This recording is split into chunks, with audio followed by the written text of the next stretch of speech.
Hey guys, what's up? Welcome back to another video. Episode 7 of WandaVision was absolutely crazy, and I'm here to give you guys my spoiler review of the episode. So without wasting any more time, let's get right into it. The first thing I want to talk about was how Agnes took the kids. Now, I knew right when Agnes asked if she could take the kids and kind of relieve the stress off of Wanda that something like this was bound to happen. We've been calling it from the beginning because it's just a prominent storyline that's been happening in the comics. So when she mentioned Ralph in this episode, now we know he's still prominent. She didn't mention him when we got no mentions of him at all from any character. Like the last time we got him mentioned was whenever Herb and Agnes were standing outside of Wanda and Vision's house. So I feel like his character, Mephisto or Nightmare or whoever it may be, is gonna still have a prominent role. Now, obviously, we only have 2 episodes left in the series, so I don't think that Mephisto is gonna be the big bad of this series itself. Now, one thing that I saw in the episode when I just now rewatched it, Mephisto actually has a little head inside of Agnes's little cave castle thing in her basement. So I think that's another sign pointing towards the fact that we might either get to see Mephisto or Nightmare in the show, or he's going to be the big bad in Multiverse of Madness. Now the next thing I wanted to talk about was Hayward trying to bring Vision back. That's kind of the theory that we all had, in that Hayward is Ultron. He's trying to get back into Vision's body.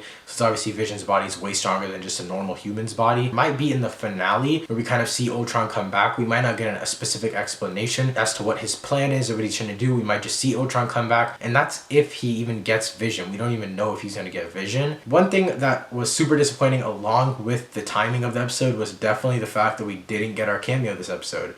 I thought we were supposed to see the aerospace engineer, but we just ended up seeing someone in the army, and she helped Monica get into Westview. But I 100% thought that when she was going to go to that base, that camp thing on the side by the Westview border, I thought that we were going to see Reed Richards. I thought we were going to see the aerospace engineer in general. That did not end up happening, and obviously, yes, that's super sad. But other than that, the episode was honestly super good in my opinion. It was super fun, super lighthearted at times, but it also got really dark towards the end. Personally, I'm super glad that I watched it at 3 a.m. because my friend just texted me and he got it spoiled for him on Twitter. Now, the next thing I want to talk about is Monica re-entering Westview. Now, obviously, we knew that Monica was going to get superpowers due to the fact that her cells were mutated. I think that's what it was. And so now we finally got our first look at Monica Rambeau as Spectrum. Now, I think it's super dope the way they did it. Captain Marvel talking in her head. And again, it's another way that we're getting connected to Captain Marvel in the show. They've name dropped Captain Marvel 3 to 4 times in the show, and in this episode we literally heard her voice. I don't see why we wouldn't see Captain Marvel in this show,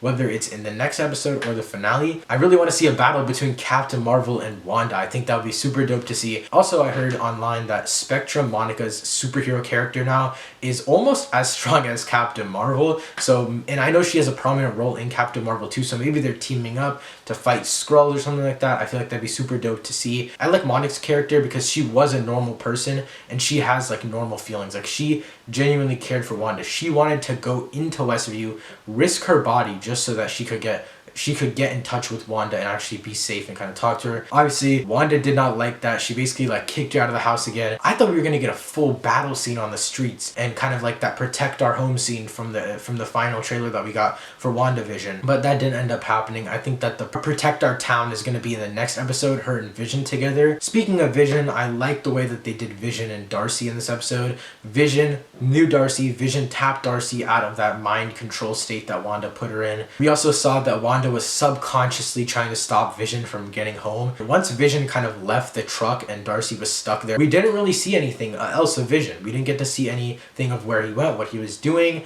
Obviously, it might have just stopped there, and we'll kind of see in the next episode where it goes from there. But I wouldn't be surprised if they kind of just next episode start again exactly where they left off, because now Wanda is under the spell of Agatha. Speaking of Agatha, I think it's time to talk about the bunny. Whenever the bunny first appeared in the show, it's Doctor Strange inside of the bunny, and Agatha trapped him in there, and kind of putting him in that cage symbolizes that she is a lot stronger than everyone thinks because she captured one of the strongest magicians in the MCU. I felt like it was Doctor Strange from the beginning, but I never like got that whole like message of, okay, she trapped him in there. I thought Strange was there on purpose working with Agnes, because at first I thought Agnes was evil, and then as time went on, I was like, okay, maybe she's not evil. Maybe Marvel is just throwing a curveball at us. But that's definitely not the case. Agnes definitely seems to be evil right now. My theory is that Strange was initially there to help Wanda and try to get her out of that villainous state that she was in inside of the Hex. But while he was in the Hex,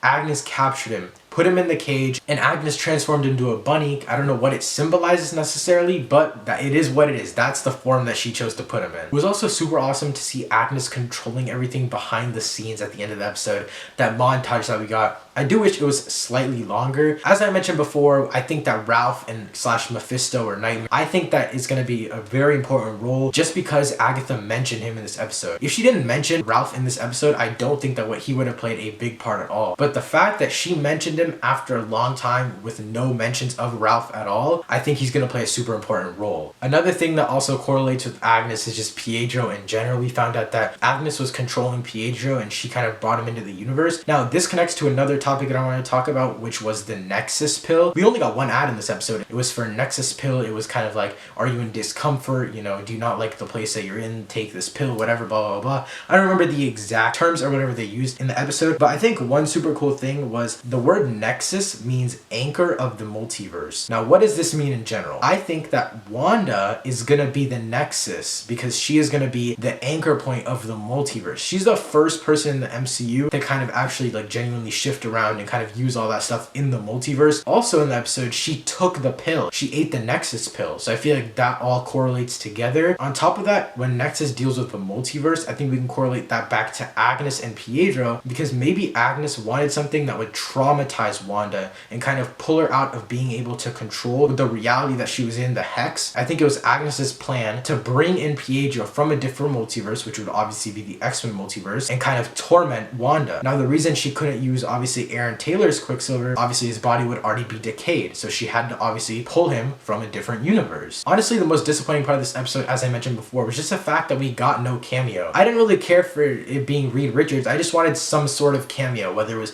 Captain Marvel, Doctor Strange. I just wanted someone in this episode to be introduced, and sadly we didn't get that. But other than that, I really did enjoy the episode. Again, I felt like the character and story development was off the charts. It felt like in this episode we got more development than we had gotten in any of the previous episodes combined. But yeah guys, that's basically all I have to say in this video. If you guys enjoyed, make sure to put a like rating down below. Share with your friends if you did enjoy. Thank you guys so much for watching. I'll see you next time. Peace.